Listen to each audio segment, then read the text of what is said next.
hope you're all well. We've got Alva here today helping us stitching as we're going on to a little bit of a more tricky long and short stitch, but I thought I'd start showing you how I'd got on with the second little part of the leaf, which we've done here, and we've got those three colours again. These three colours just look absolutely gorgeous together, don't they? So today we're going to move on to doing this big bit of the leaf. Now, in the instructions, Phillipa explains that as well as doing a long stitch and a short stitch, there's a 3/4 stitch as well. So I thought it'd be best, because this is the first time I've done it, to go back and watch Philippa's video, which is long and short, a soft shading with more than 2 colours, which is very specific and exactly what we need right now. So I thought we could have a look at Philippa's video now. Long and short, using more than 3 colours.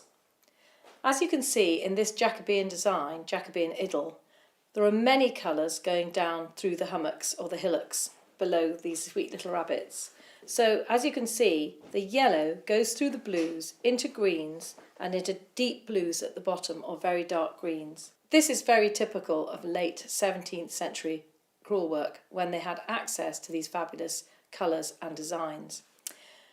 The piece I'm stitching on today, however, is from Glamis Castle, worked by the Queen's grandmother, and is of the arts and crafts era. So I'm going to show you on the thistle head,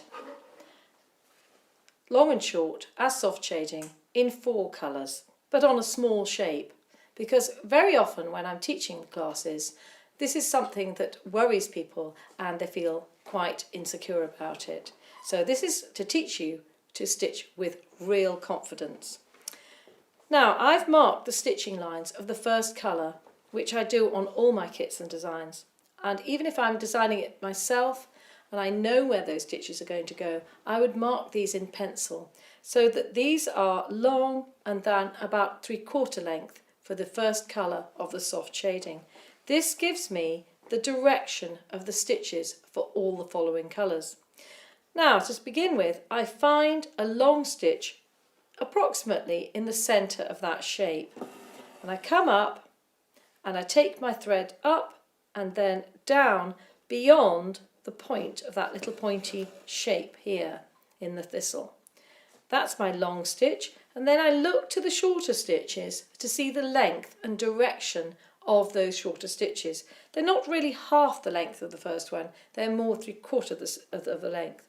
Now this comes up right next to the original stitch and again goes down just beyond the blue printed line. Now these lines don't wash out, so you must cover them and cover them thoroughly. So I'm stitching very thickly right next to each other. So I've gone from a point down to the base of this little hill, and now I'm going to the next point. So I'm again picking the long stitch that divides that little shape in half, and then working back towards the first little hill there. So I work across this shape in long and shorter stitches, deep into the shape, and then where the next little pointed area begins there, I stop stitching and I go to the centre of that pointed area. I come up and down over the point like that, and then fill in the gap with another stitch. So as you can see, these little points are being worked one at a time in sections. Now, dividing a shape into little sections like this makes you stitch in the correct angle for that shape. So this works with anything. This works with an animal's back, working it in sections. This works with a multi-petaled flower. Just keep the direction in the same direction as nature would intend. Now I've just run out of thread in this, so I'm going to come back in a minute.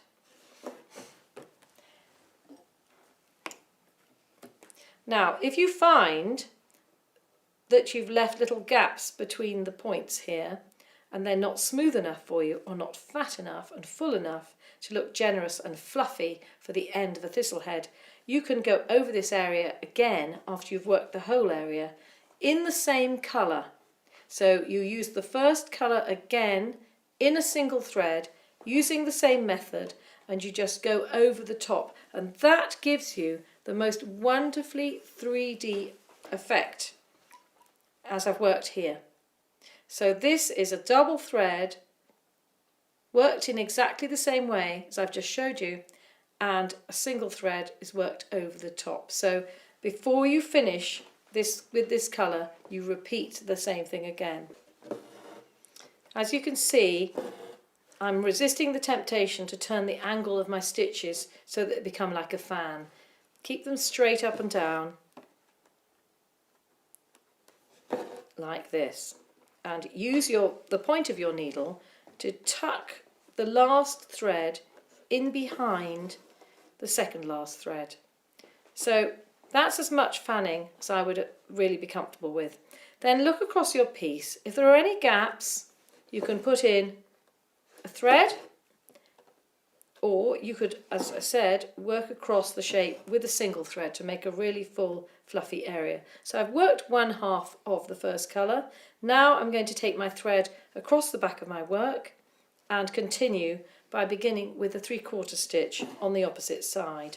So I again work to the base of one of these little pointy areas, and then jump to the middle of the next pointed area like that, and work back, thus keeping the direction. So you're just working in little sections all the time.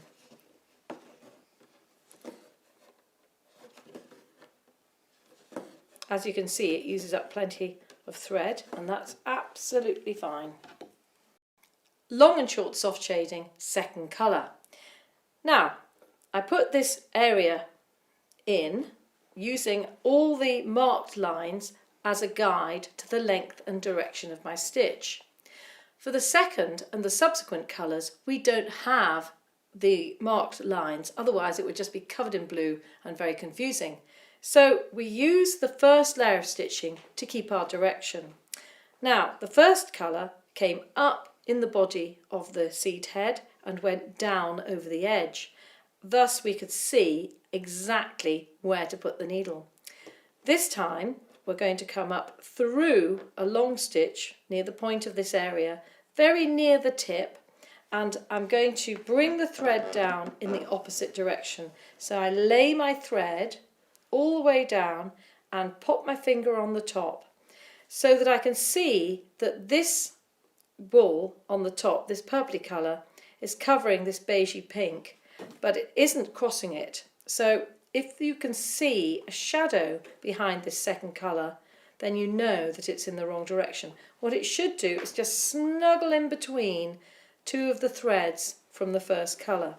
Now I'm going to pop this down, this needle down, just short of the next edge of the blue line, so the cup at the base of the thistle.